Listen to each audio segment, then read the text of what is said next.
Dear students, welcome to Gate Smashers. आज की इस वीडियो में एक्सप्लेन करने जा रहा हूं what is output gate and how output gate produce the output in the LSTM।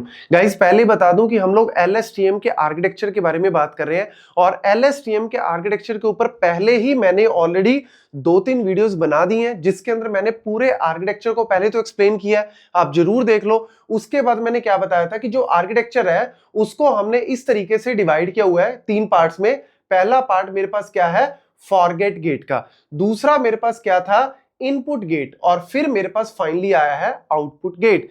Forget gate बताता है कि भैया जो भी पुरानी मेमोरीज आ रही हैं लॉन्ग टर्म में, मुझे उसमें से क्या डिलीट करना है। मतलब मैं अपने दिमाग में बहुत सारी चीजें नहीं भरना चाहता, बहुत चीजें जो ऑलरेडी बहुत पुरानी हो चुकी हैं, बचपन के कुछ ऐसे इवेंट्स जिनको मैं थोड़ा बहुत भुलाना चाहता हूं या रिमूव करना चाहता हूं, मैं वो रिमूव कर सकता हूं। अब करंट में मेरी लाइफ में बहुत सारी चीजें हो रही हैं, आपकी लाइफ में भी बहुत सारी चीजें हो रही है। उन सारे इवेंट्स में से मुझे कुछ इनपुट भी करना है, अपने दिमाग में डालना भी है, तो वो आ जाएगा इनपुट गेट। और फाइनली आ गया जी आउटपुट गेट कि भैया मेरे को क्या आउटपुट, क्या रिप्रेजेंट करना है, क्या आउटपुट देनी है। और आउटपुट हमेशा याद रखना, उसको हम बोलते हैं HT। जो हमारी शॉर्ट टर्म मेमोरी थी उसको हम बोलते हैं हिडन वाली को HT। तो यहां पे जो HT आएगा ना आउटपुट में, वही आउटपुट लेयर का या आउटपुट गेट का आउटपुट होगा, वही रिप्रेजेंट होगा। आप ये भी कह सकते हो अगर ये लास्ट वाला मेरे पास यहां पे स्टेट है तो फिर ये आउटपुट मेरी शो हो जाएगी। अदरवाइज लेट्स सपोज अगर इसके बाद कोई और स्टेट है तो उसमें ये नेक्स्ट वाले में एज ए इनपुट चला जाएगा और यहां से जो CT होगा सेल वाला, जो लॉन्ग टर्म मेमोरी, वो यहां पे एज ए इनपुट चली जाएगी। अगर लास्ट है तो फिर हम HT में जो भी आउटपुट आ रही है उसको हम रिप्रेजेंट कर देंगे, that will be my final output. ये हम ऑलरेडी जानते हैं। अब यहां पे मैं सिर्फ आउटपुट गेट को फोकस करके बता रहा हूं कि आउटपुट गेट में किस तरीके से प्रोसेसिंग होती है, कैलकुलेशंस कैसी होती हैं। बहुत इजी है, लेकिन एक बार आपको अच्छे से समझना पड़ेगा कि क्या क्या हो रहा है। तो यहां पे मैंने सिर्फ आउटपुट वाला जो गेट है उसको हाईलाइट कर दिया है। अगर आप ध्यान से देखो तो यहां पे ये क्या आ रहा है, यहां पे ये क्या आ रहा है, यहां पे एक तो मेरे पास आ रही है जी इनपुट, जो मैं इनपुट यूजर से ले रहा हूं। जैसे मैंने पहले भी एग्जांपल लिया हुआ है पुरानी वीडियोस में, वही एग्जांपल दोबारा फिर ले लेता हूं कि Sachin was a legendary cricketer और उन्होंने बहुत सारे रिकॉर्ड्स बनाए। देन विराट कोहली आए, उन्होंने बहुत सारे रिकॉर्ड्स बनाए। तो कहने का मतलब क्या है, जो ये मैं वैल्यूज दे रहा हूं वो मेरी XT से आती जा रही है। और यहां पे एक और चीज क्या आ रही है, मेरा HT।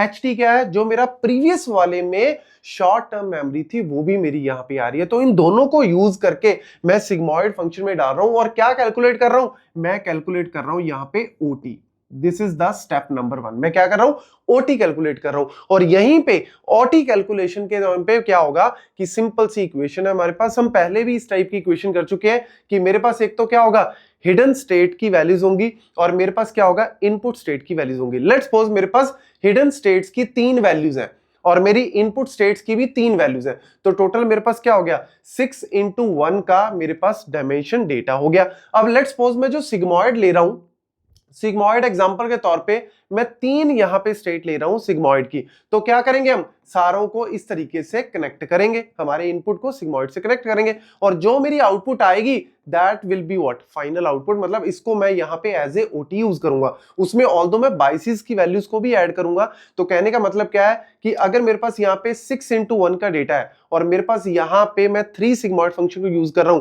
तो ऑब्वियसली मेरे पास जो वेट कितने होंगे, 3 into 6 होंगे, क्योंकि इतने वैल्यूज को मुझे कनेक्ट करना पड़ेगा। सिंपल सी बात है यार, 6 डॉट्स यहां पे हैं, 3 डॉट यहां पे है, अगर आप सारों को कनेक्ट करोगे तो ऑब्वियसली 6 into 3 कह लो या 3 into 6 कह लो, टोटल 18 वेट्स लगेंगे।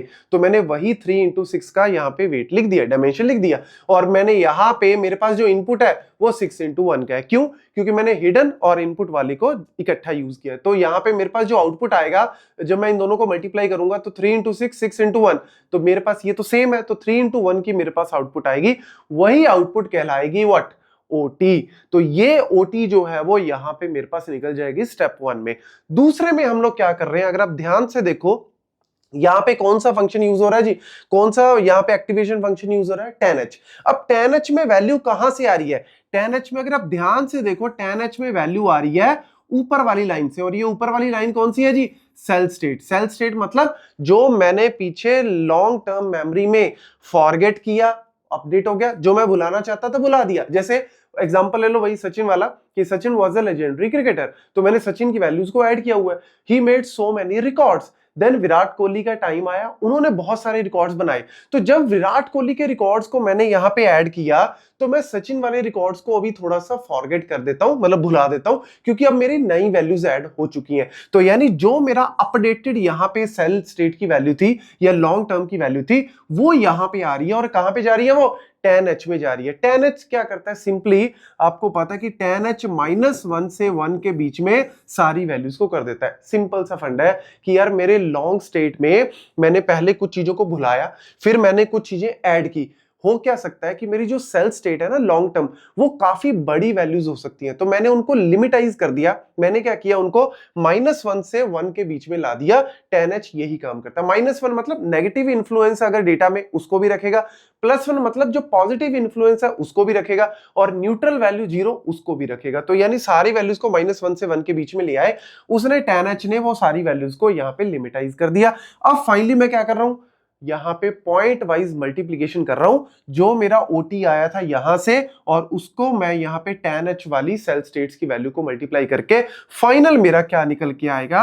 HT निकल के आएगा। और वही कैलकुलेट मैंने यहां पे किया, स्टेप 2 में कैलकुलेट कर लिया। जो CT मेरा यहां पे आ रहा है फॉरगेट और इनपुट के बाद, जो लेटेस्ट वाला CT आ रहा है उसके ऊपर मैंने tan h अप्लाई किया, तो मेरी वैल्यूज लिमिटाइज होगी -1 से 1 के बीच में। और फाइनली मैंने क्या किया? जो मेरा OT यहां पे कैलकुलेट किया था इन दोनों को और सिग्मॉइड को यूज करके, उसको मल्टीप्लाई कर रहा हूं tan h वाली वैल्यू से, और जो मेरा अब आउटपुट आएगा that will be what? HT। तो उस HT को ही मैं क्या बोल रहा हूं? फाइनल आउटपुट बोल रहा हूं। और मैंने पहले ही बताया अगर ये लास्ट स्टेट है तो मैं इसको शो कर दूंगा, this will be the output. और अगर लेट्स सपोज इसके बाद कोई और स्टेट है तो उसमें ये एज ए इनपुट चली जाएगी। बस ये चीजें आपको दोबारा, अगर इन केस थोड़ा सा भी डाउट लग रहा है कि यार कैलकुलेशन में दिक्कत आ रही है, तो गाइज मैं पहले बता दूं, पहले फॉरगेट गेट को पढ़ के आओ, फिर उसके बाद इनपुट गेट का पर्पस पढ़ के आओ, और फिर उसके बाद आउटपुट गेट का पर्पस पढ़ो, तब चीजें आपको बहुत अच्छे से क्लियर हो जाएंगी। Thank you.